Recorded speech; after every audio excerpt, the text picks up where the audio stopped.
Hello friends, मैं हूं सत्येंद्र के तिवारी दुबई से और स्वागत है आपका बुक समरी स्टोर में। दोस्तों, आज मैं एक ऐसा बुक लेके आया हूं जो 7 स्टेप में आपको सिखाती है कि आप मिलीनियर कैसे बन सकते हैं और अगर आपके पास कुछ भी पैसे नहीं हैं तभी भी आप रिच बन सकते हैं, अमीर बन सकते हैं और आप अच्छी लाइफ स्टाइल जी सकते हैं। दोस्तों, ये बुक के जो लेखक हैं वो खुद ये स्टेप अपने लाइफ में उतारे हैं और खुद एक्सपीरियंस किया हुआ है कि वो भी जीरो से शुरू करके और मिलीनियर्स बने हैं, इनफैक्ट बिलीनियर बने हैं। और फिर वो उनके लाइफ में क्या क्या चेंजेस हुआ, क्या उन्होंने किया जिससे वो बिलीनियर बन गए जीरो से, वो सब इस बुक में उन्होंने उतारा है। ये बुक के माध्यम से उन्होंने बताया है कि वो कैसे जीरो से शुरू करके और बिलीनियर्स बने। दोस्तों, अगर ये स्टेप 7 स्टेप हैं, अगर ये आप अपने लाइफ में उतारते हैं और बुक में दिए गए स्टेप के अनुसार आप अपनी लाइफ अगर जीते हैं, आपको बिलीनियर बनने से कोई नहीं रोक सकता। ये बुक है द टोटल मनी मेकओवर और इसको लिखा है देव रैमसे ने। इस बुक के जो लेखक हैं वो 26 के में ही मिलीनियर्स थे।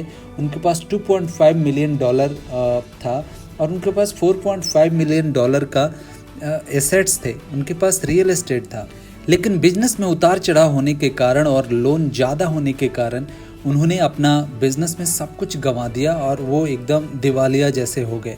वो लगभग जीरो पे पहुंच गए और फिर उन्होंने वहाँ से शुरू किया और ये 7 स्टेप जो इस बुक में बताते हैं यही उन्होंने अपने लाइफ में यूज़ किया और वो यूज करके वो फिर से अमीर बने और अपने लाइफ में बहुत सारे सक्सेस कमाए। तो उन्होंने ये 7 स्टेप जो उन्होंने अपने लाइफ में उतारा जीरो से बिलीनियर बनने का, वही वो बुक में दिए गए हैं। आप भी पेपर पेंसिल लेके बैठिए और बुक में जो दिया गया स्टेप है उसको ध्यान से सुनिए और नोट करके रखिए। ये बहुत सिंपल स्टेप है दोस्तों, अगर इसको आप अपने लाइफ में ईजिली उतार सकते हैं। छोटी छोटी ऐसी मिस्टेक हैं जो हम करते हैं, वो एक बुक में बताया गया है कि आप ये मिस्टेक न करें और इसको दूसरे तरीके से अगर ये स्टेप अपने लाइफ में उतारेंगे तो आप भी सक्सेस हो सकते हैं। दोस्तों, ये बुक बड़ा खास है बिकॉज ये सब पे लागू होता है, चाहे आप छोटे एम्प्लॉय हों, बड़े एम्प्लॉय हों, चाहे आप बिजनेसमैन हो या बहुत बड़ा बिजनेसमैन है या आप ऑलरेडी बिलीनियर्स हो, तभी भी ये बुक आपको कुछ ना कुछ सिखाती है और आपकी लाइफ चेंजिंग स्टेप बताती है। दोस्तों, इससे पहले कि आप हमारे वीडियो में खो जाए, हमारे चैनल को लाइक कीजिए, सब्सक्राइब कीजिए और अगर वीडियो पसंद आए तो शेयर ज़रूर कीजिएगा, क्योंकि हो सकता है आपकी एक शेयर से किसी की लाइफ बन जाए। दोस्तों, हमारी एक छोटा सा प्रयास है कि हम उन लोगों को तक फाइनेंशियल एजुकेशन पहुंचा सकें जो लोगों को स्कूल में फाइनेंशियल एजुकेशन नहीं मिले। हमारे इंडिया के एजुकेशन सिस्टम में पैसे कैसे कमाया जाए ये कभी नहीं सिखाया जाता, अमीर कैसे बना जाए ये नहीं सिखाया जाता और हमें सिर्फ ये सिखाया जाता है कि अच्छा पढ़ाई करना है, अच्छा नंबर लाना है और अच्छा नौकरी करना है, अच्छा डिग्रियाँ लाना है जिससे अच्छा नौकरी मिल सके। हमें हमेशा नौकरी करने के लिए ट्रेंड किया गया है, हमारा एजुकेशन सिस्टम ट्रेंड करता है। हमें कभी नहीं ये बताया जाता कि कैसे नौकरी दिया जाए, कैसे बिजनेसमैन बना जाए, कैसे अमीर बना जाए, कैसे बिलीनियर बना जाए। तो हमारा छोटा सा प्रयास है, हमारा कोशिश ये है कि हम इंडिया के हर वो युवा का, हर ये जो यंगस्टर हैं उनको हम बता सकें कि जाने अनजाने में वो क्या मिस्टेक कर रहे हैं और बुक के माध्यम से हम उनको फाइनेंशियल एजुकेशन देना चाहते हैं कि वो आगे चल के अमीर बन सकें और बहुत सारा पैसा कमा सकें। आइए फिर बुक पे आते हैं। दोस्तों, जैसे मैंने आपको बताया कि लेखक टोटल 7 प्रिंसिपल देते हैं जो आपको अपने लाइफ में करना है और बहुत ही सीरियसली करना है और एकदम साफ दिल से करना है और ये मेक श्योर करना है कि ये आप अपने आप से झूठ ना बोलें और पूरे तरीक़ा से ये 7 स्टेप आप अपने लाइफ में उतारें। Step number 1, emergency fund. दोस्तों, सबसे पहले आपको एक काम करना है कि आपको अपने आप के लिए इमरजेंसी फंड इकट्ठा करना है। दोस्तों, हम लोग जाने अनजाने में इतने अपने लाइफ में बिजी रहते हैं कि हम कभी भी अपने इमरजेंसी के लिए फ़ंड इकट्ठा नहीं कर पाते। जितना भी हमारे पास पैसे आते हैं उसको खर्च करने के लिए प्लान सबसे पहले बना रहता है और 99% लोगों के पास कुछ न कुछ होता है करने के लिए जब भी उनके पास पैसे आएँ। दोस्तों, पैसे आएँ तो खर्चना बुरी बात नहीं है, डेफिनेटली आपको खर्चना चाहिए, लेकिन आपको कुछ फंड अपने इमरजेंसी के लिए बचा के रखना चाहिए, क्योंकि इमरजेंसी कभी भी पूछ के नहीं आती और जब भी इमरजेंसी आती है, अगर आपके पास फंड नहीं रहते हैं, अगर आप सेपरेट फंड उसके लिए नहीं रखते हैं, तो वो पूरी आपकी लाइफ को झकझोर के चली जाती है। और एक बार अगर आप ब्रेक हो गए तो फिर उसे आपको रिकवर करने में काफ़ी टाइम लग जाता है दोस्तों।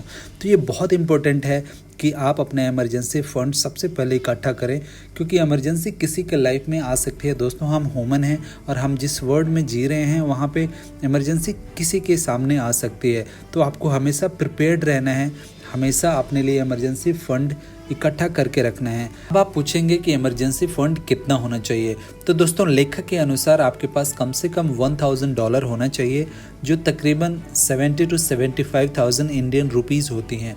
अगर आपके पास 70-75,000 आपके पास हैं तो आपको सबसे पहले उसको इमरजेंसी फ़ंड में रखना चाहिए, और वैसी जगह रखना चाहिए जिसको आप 1 से 2 दिन के अंदर आप उसको लिक्विडेट कर पाएँ, आप उसको कैश ले पाएँ। दोस्तों आपको कैश नहीं रखना है। इमरजेंसी फ़ंड के का मतलब ये नहीं है कि 75,000 या 80,000 आप अपने लॉकर में रखें और कैश रखें, और वहाँ भी नहीं रखना है कि आपको कोई बॉन्ड खरीद लें या रियल एस्टेट में इन्वेस्ट कर दें या कहीं दूसरी जगह इन्वेस्ट करें।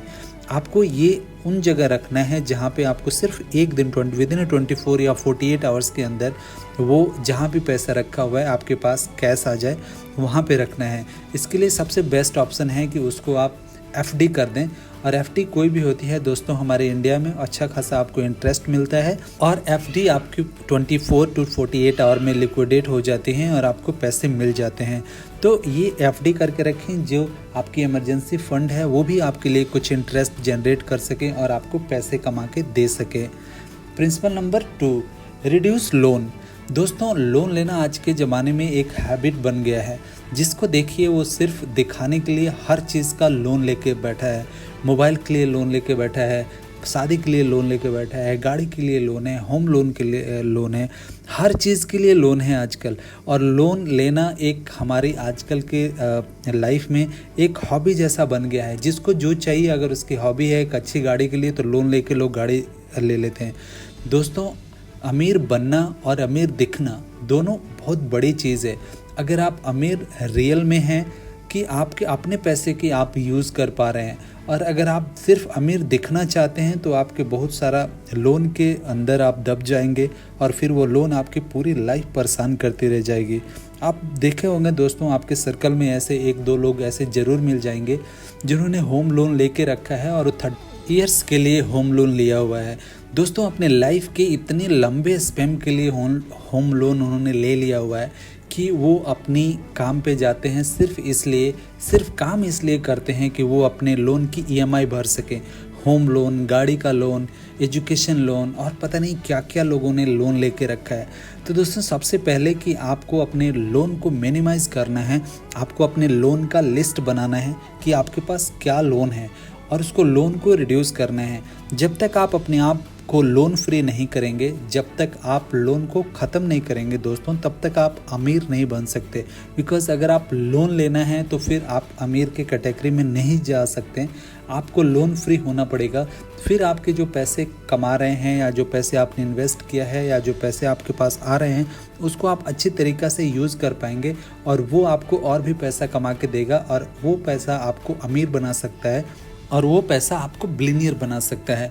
तो दोस्तों आपको लोन रिड्यूस करना है। लेखक बताते हैं सेकंड प्रिंसिपल में कि आप उन लोन का लिस्ट बनाएं जो आपने ले रखा है, चाहे छोटा से छोटा लोन क्यों ना हो, चाहे वो आपने फ़ोन के लिए लिया है, गाड़ी के लिए लिया है, घर के लिए लिया है, उसकी सबसे पहले आप लिस्ट बनाइए, और सबसे जो छोटा लोन है सबसे पहले उसको फिनिश कीजिए, और कोशिश कीजिए कि बाकी सारे जो लोन हैं उसको जल्द से जल्द चुकाया जा सके। उसके ऐसा प्लान बनाइए। आपके जो लेंडर हैं उनसे आप बात कीजिए कि कैसे आपको इंटरेस्ट रेट रिड्यूस कर सकते हैं, कैसे वो आपको अच्छा प्लान दे सकते हैं उसको फिनिश करने के लिए, और जितना जल्दी हो सके आप लोन चुकाइए। जब आप लोन चुका देंगे तो आप नेक्स्ट स्टेप पे आएंगे, और फिर आपको पैसे जनरेट करना आ जाएगा, और फिर आप बहुत सारा पैसा जनरेट कर सकते हैं। Principle number 3, increase emergency fund. दोस्तों जब आपने कुछ इमरजेंसी फ़ंड अपने लिए इकट्ठा कर लिया, आपने अपने लोन कम कर लिए, तो आपको थर्ड चीज़ जो करना है वो ये करना है कि और भी आपको इमरजेंसी फ़ंड बढ़ाना है।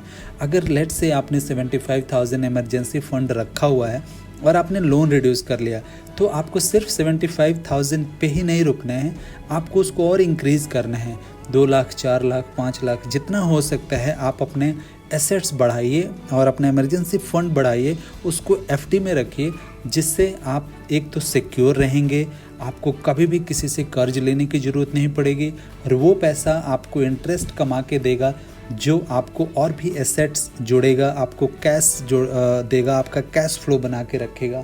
तो थर्ड जो आपको प्रिंसिपल है, उसमें आपको अपने इमरजेंसी फ़ंड को इंक्रीज़ करना है और उसको जितना हो सके उसको इंक्रीज़ कीजिए।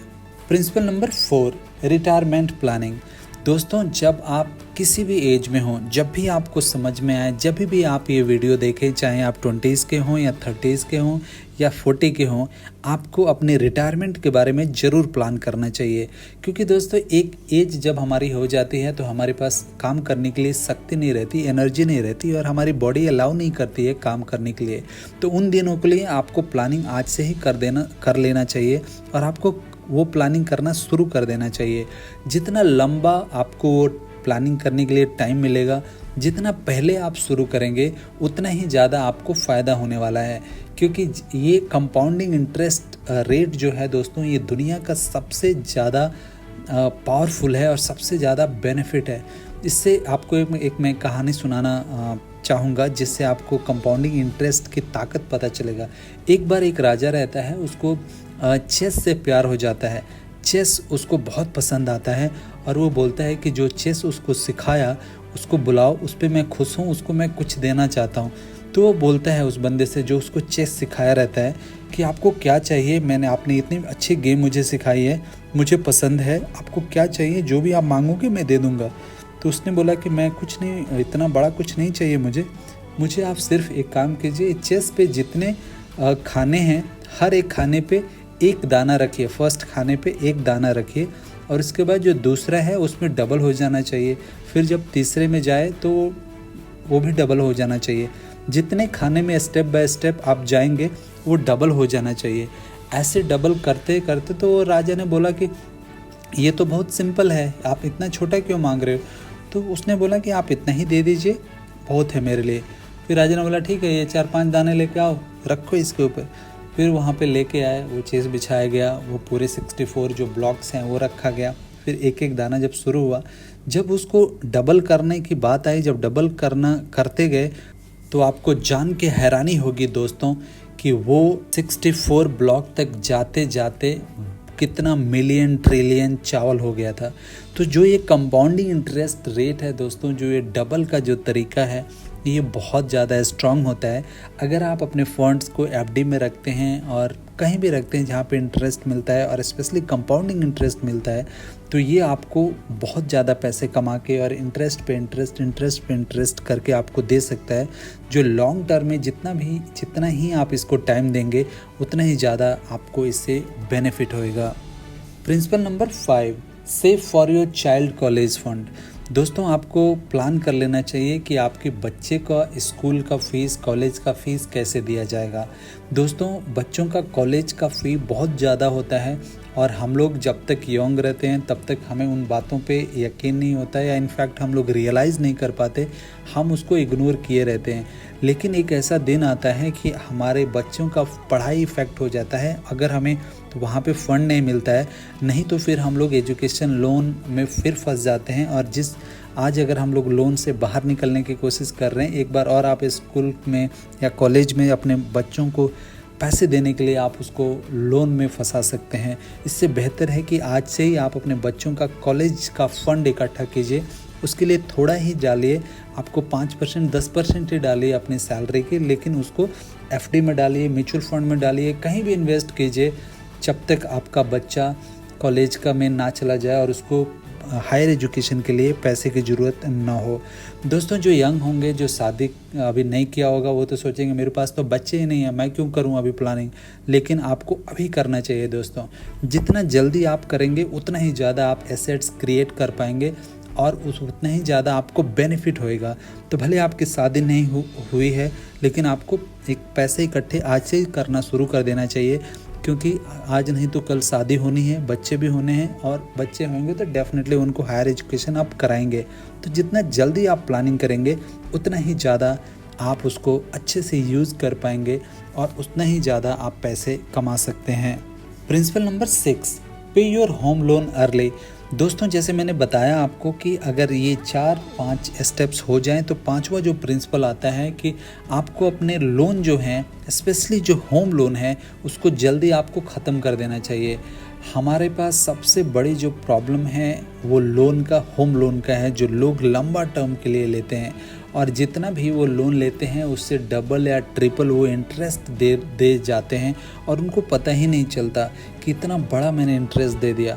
तो जितना जल्दी हो सके आपको होम लोन अर्ली चुका देना चाहिए, पहले दे देना चाहिए, जिससे आप इंटरेस्ट देने से बच जाएं और वो इंटरेस्ट आप अपने लिए काम करा सकें, उस पे आप इंटरेस्ट कमा सकें, उस पैसे को कहीं और इन्वेस्ट करके। तो होम लोन एक ऐसी चीज़ है दोस्तों कि उसको जितना जल्दी चुका दिया जाए उतना ही अच्छा है। होम लोन नहीं, और भी लोन है, जो भी आप लोन लें, अगर कोशिश करें कि ना ज़रूरत पड़े लोन लेने के लिए, लेकिन अगर ज़रूरत कभी पड़ जाए लेने के लिए तो उसको जितना जल्दी हो सके उसको चुका दें। बिकॉज़ उसके जो इंटरेस्ट है दोस्तों वो आपके एसेट्स के खिलाफ यूज़ होती हैं, वो आपके एसेट्स कम करते हैं और लॉन्ग रन में ये आपको बहुत बड़ी प्रॉब्लम क्रिएट कर सकते हैं। तो जितना जल्दी हो सके आपको अपना लोन चुका देना चाहिए। Principle number 7, build wealth. दोस्तों, लास्ट और सबसे इंटरेस्टिंग जो स्टेप है, जो प्रिंसिपल है, वो ये बताता है कि आपको अपना वेल्थ क्रिएट करना चाहिए, आपको अपना अभी इन्वेस्टमेंट शुरू करना चाहिए। जब आपने लोन चुका दिया, जब आपने इमरजेंसी फंड अपने इकट्ठा कर लिया, आप अपने बच्चों के लिए सेविंग करना शुरू कर दिया, आपने होम लोन अपना ख़त्म कर दिया या जल्दी चुकाने के लिए उसके लिए प्लान बना दिए, इसके बाद जब आपके पास फ़ंड आते हैं दोस्तों तो आपको इन्वेस्ट करना चाहिए। वो इन्वेस्ट आप कहीं भी कर सकते हैं, आप शेयर मार्केट में यूज़ कर सकते हैं, आप उसको म्यूचुअल फ़ंड खरीद सकते हैं या उसको आप क्रिप्टो करेंसी खरीद सकते हैं, आप रियल एस्टेट में लगा सकते हैं। वो आपके ऊपर डिपेंड करता है कि आप कहाँ लगाते हैं, लेकिन जहाँ पे लगाएं आप ये मेक श्योर करें कि आपकी एसेट्स जो है वो सेफ़ रहे, आपका जो ट्रेज़र है वो सेफ़ रहे, सेफ गार्ड की तरह उसको यूज़ करें। उसको आप हमेशा ये चीज़ें ध्यान रहे आपको कि बहुत मुश्किल से आपके पैसे कमाए हुए हैं और कहीं ऐसा ना हो कि ज़्यादा इंटरेस्ट के चक्कर में, ज़्यादा पैसे कमाने के चक्कर में आप वहाँ पे पैसे लगा दें जहाँ पे आपको भारी नुकसान सहना पड़े। तो आप वहाँ पे इन्वेस्ट करें जहाँ पे सेफ़ हो और ज़्यादा लॉन्ग टर्म में आपको इन्वेस्ट करके उससे ज़्यादा आपको बेनिफिट मिल सके। दोस्तों, आशा करता हूँ ये वीडियो आपको पसंद आया होगा। अगर आपको पसंद आए तो ये 7 जो स्टेप्स हैं वो आप अपने लाइफ में उतारिए, डेफिनेटली आप रिच बन जाएंगे। बिकॉज़ ये जो स्टेप्स हैं वो लेखक ने खुद अपने लाइफ में यूज़ किया हुआ है और वो यूज़ करके बहुत पैसे कमाए हैं और वो अमीर बन चुके हैं। थैंक यू दोस्तों।